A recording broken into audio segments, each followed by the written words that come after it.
こんにちは。桜の間日本語ルームのゆきえです。今回は日本語の発音のルールについてお話をします。夕方、風船、お母さん、おじいさん、郵便。この言葉を文字に書くとこうなります。夕方、風船、お母さん、おじいさん、郵便。文字に書くのと実際にする発音がちょっと違います。日本人に夕方という人はいません。夕方は夕方。風船は風船。お母さんはお母さん。おじいさんはおじいさん。郵便は郵便と発音をします。では、そのルールを今からお話しします。皆さん、母音を知っていますか？日本語の母音は、あ、い、う、え、おです。ゆの母音は、ゆなので、うです。かの母音は、かなので、あです。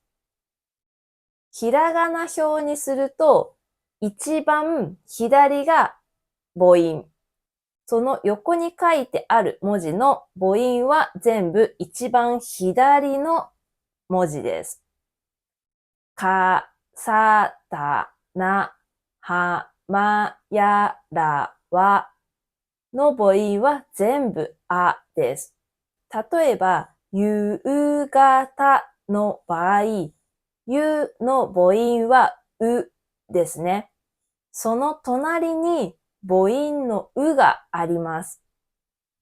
母音がうの文字で、その次の文字がうの時には伸ばして発音をします。夕方、夕方。風船のふの母音もうです。ふの隣には母音のうがありますから、ふも伸ばして発音をします。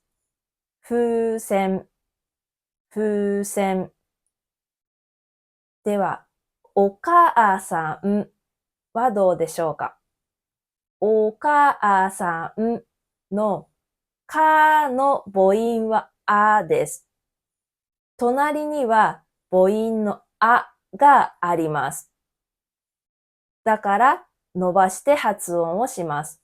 お母さん、お母さん。母音があって、その前の文字がこの母音と同じ母音の時には伸ばして発音をするというルールがあります。おじいさんの場合は、じの母音はいです。その次の文字がいですから、同じ母音なので伸ばします。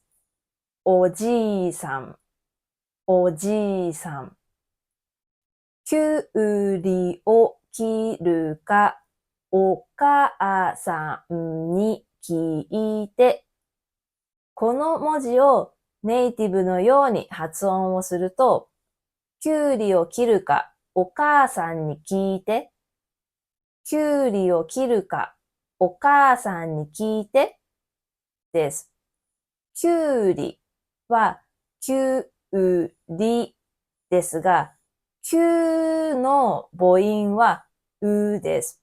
その次には同じ母音のうがありますから、きゅうりと伸ばして発音をします。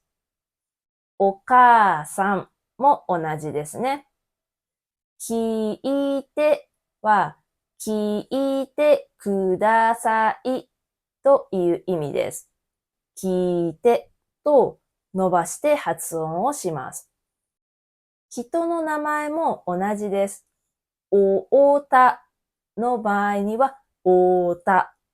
とおるの場合には、とると発音をします。次に、勉強、病院、豆腐。この言葉を文字にすると、勉強、病院、豆腐です。病、との母音はおです。でも、その次の文字はうですね。うの前の母音がおなのに、どうしてここは伸ばすのでしょうか？これもルールです。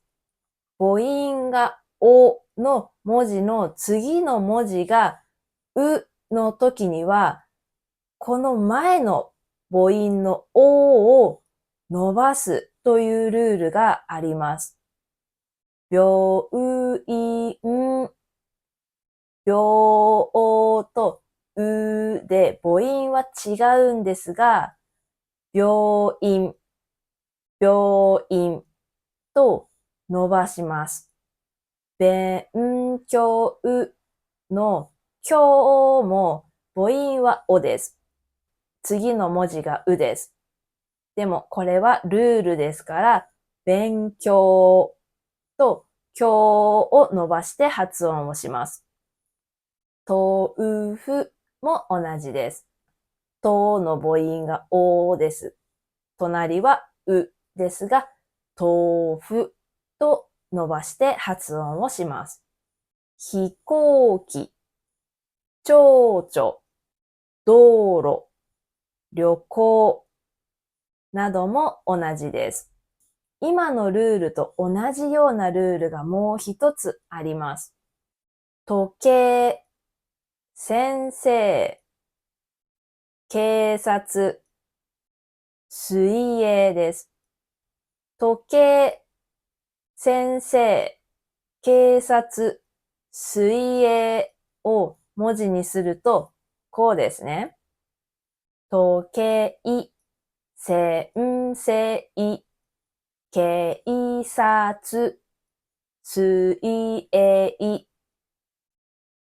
時計のけの母音はです。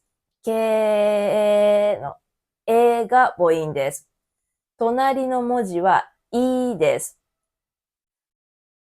母音がで、隣の文字がの場合にも、けの音を伸ばすというルールがあります。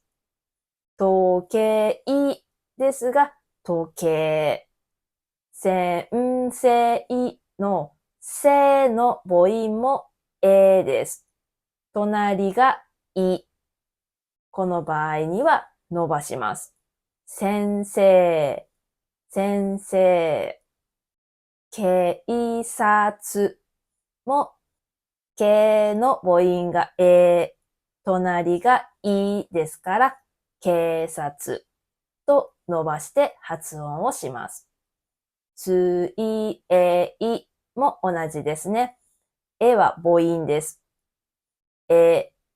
隣がこの場合にも伸ばします。水泳、水泳。このように伸ばす言葉の音を長音と言います。長音をうまく発音できるようになると、ネイティブの自然な言い方に近づきます。大きい、遠いと言っても意味はわかりますが、不自然な発音に聞こえてしまいます。長音をうまく発音できるように頑張りましょう。今日も最後まで見てくれてありがとうございました。また次の動画でお会いしましょう。さよなら。